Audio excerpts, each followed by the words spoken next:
जय हिंद। स्वागत है आपका कुछ नई इंफॉर्मेशन के साथ हमारे YouTube चैनल में। सरकार ने विधानसभा सत्र में 5013 करोड़ का अनुपूरक बजट पेश किया। देखते हैं किस योजना के लिए कितना बजट पारित हुआ है।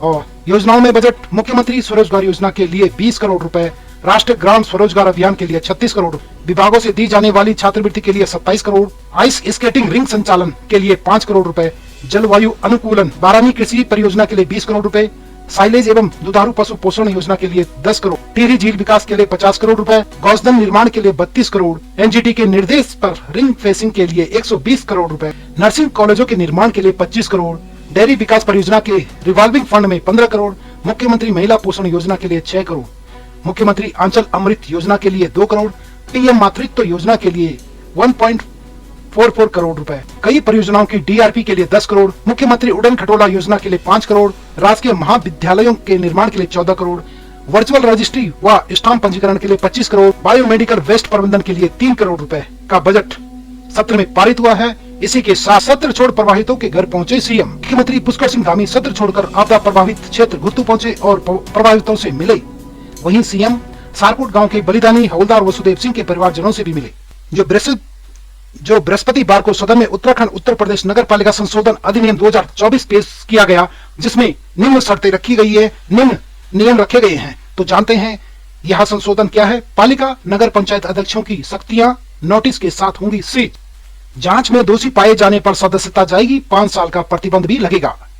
तो इसमें अब ओबीसी आरक्षण बदल सकेगा। विधेयक के पास होने के बाद सभी नगर पालिका नगर पंचायतों में ओबीसी का आरक्षण बदल सकेगा। अभी तक सभी निकायों में ओबीसी का 14% आरक्षण लागू है। एकल सदस्यीय समर्पित आयोग की रिपोर्ट के अनुसार निकायों में ओबीसी की आबादी के हिसाब से आरक्षण का लाभ दिया जाएगा।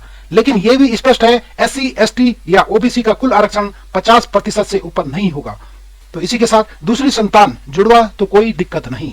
2 से अधिक संतान होने पर निकायों में भी सख्त कानून लागू है। लेकिन अब इस अधिनियम की धारा 13 में संशोधन कर दिया गया है। इसके तहत दूसरा बच्चा जुड़ा होने पर कोई भी समस्या नहीं होगी। सरकार सभी पर लागू करना चाहती थी, लेकिन यह केवल नगर पालिका और निकायों तक ही सीमित रह गई है। पुराने अधिनियम के अनुसार कई निकायों की जांच पर कार्रवाई अभी लंबित पड़ी हुई है। प्रदेश के कई नगर निकायों में भ्रष्टाचार व अन्य आरोपों की जांच हो चुकी है। शहरी विकास निदेशालय की रिपोर्ट पर नोटिस भी जारी किए गए थे, लेकिन बात इससे आगे नहीं बढ़ पा रही है। माना जा रहा है कि इस विधेयक के आने के बाद जांच व कार्रवाई तेजी होगी।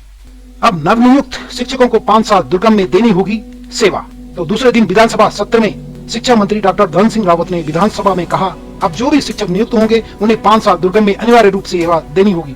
पहले सुगम से दुर्गम की स्थानांतरण, फिर दुर्गम से सुगम स्थानांतरण की व्यवस्था को लेकर विचार किया जा रहा है। इसी के साथ मुद्दों पर सरकार को घेरा और मंत्री ने जवाब दिया। विधायकों ने विद्यालयों में प्राचार्य, शिक्षकों की कमी, फर्नीचर, जीर्ण शीर्ण विद्यालय भवन के मुद्दों पर सरकार को घेरा। शिक्षा मंत्री ने कहा, राज्य में 12,516 प्रवक्ता के पद हैं, इसमें 8,621 प्रवक्ता पर सरकारी सेवा वाले कर्मी हैं। खाली 3,895 के पदों पर 3,019 गेस्ट टीचर काम कर रहे हैं। अब 749 अतिथि शिक्षकों को तैनात किया जा। राज्य में बनेगा पहला खेल विश्वविद्यालय। विधानसभा में विधेयक हुआ पेश। खेल विश्वविद्यालय बनने में खिलाड़ियों को मिलेगी आधुनिक सुविधाएं। विधेयक में कहा गया कि खेल विश्वविद्यालय का उद्देश्य खेल और खेल विज्ञान, खेल प्रौद्योगिकी के क्षेत्रों में शैक्षिक प्रशिक्षण और अनुसंधान, कला और एथलेटिक है। खासतौर पर प्राथमिकता वाले खेलों जैसे badminton, boxing, judo, taekwondo, shooting, volleyball आदि खेल जो राज्य खेल नीति 2021 में परिभाषित है। इन खेलों पर विशेष रूप से फोकस करते हुए ओलंपिक खेलों के लिए उच्च प्रदर्शन युक्त खेल प्रशिक्षण प्रदान करने के लिए विशिष्ट केंद्र एवं उत्कृष्ट संस्थान स्थापित करना। 2 दिन से पर्यटन मंत्री के बेटे का आवेदन सोशल मीडिया पर वायरल हो रहा है। क्या है पूरा मामला? टिहरी बांध की झील में क्रूज बोट संचालन के लिए पर्यटन मंत्री सतपाल महाराज के बेटे का आवेदन की सोशल मीडिया पर जबरदस्त चर्चा की जा रही है। चर्चा का विषय टिहरी जिला पंचायत अध्यक्ष के पति भी बने हैं, जिन्होंने बोट संचालन के लिए आवेदन किया है। हालांकि इस पर पर्यटन मंत्री की अभी तक कोई प्रतिक्रिया नहीं आई है, लेकिन उनके मीडिया सलाहकार ने उठ रहे सवालों पर सोशल मीडिया से जवाब दिया कि यह कोई टेंडर नहीं, इन्वेस्टमेंट है। उधर पर्यटन मंत्री के मीडिया सलाहकार निशित सकलानी ने सोशल मीडिया पर जवाब दिया है। उन्होंने लिखा, यह कोई टेंडर नहीं है, यह इन्वेस्टमेंट है। उत्तराखंड का हर व्यक्ति उसके लिए आवेदन कर सकता है। जब हम अपने यहाँ इन्वेस्टर समिट के नाम पर दूर दूर से इन्वेस्टर को बुलाते हैं, तो अपने यहाँ का व्यक्ति अपने प्रदेश में इन्वेस्ट कर रहा है, तो हमें हाई तौबा मचाने की बजाय खुश होना चाहिए। वैसे अभी आवेदन स्वीकार हुआ है, चयन नहीं हुआ। अशासकीय स्कूलों में शिक्षकों की भर्ती अब आयोग द्वारा की जाएगी। अशासकीय स्कूलों में शिक्षक कर्मचारियों की नियुक्ति की प्रक्रिया को सरकार लोक सेवा आयोग और अधीनस्थ सेवा चयन आयोग के जरिए कराएगी। गुरुवार को प्रश्नकाल में शिक्षा मंत्री धन सिंह रावत ने यह ऐलान किया।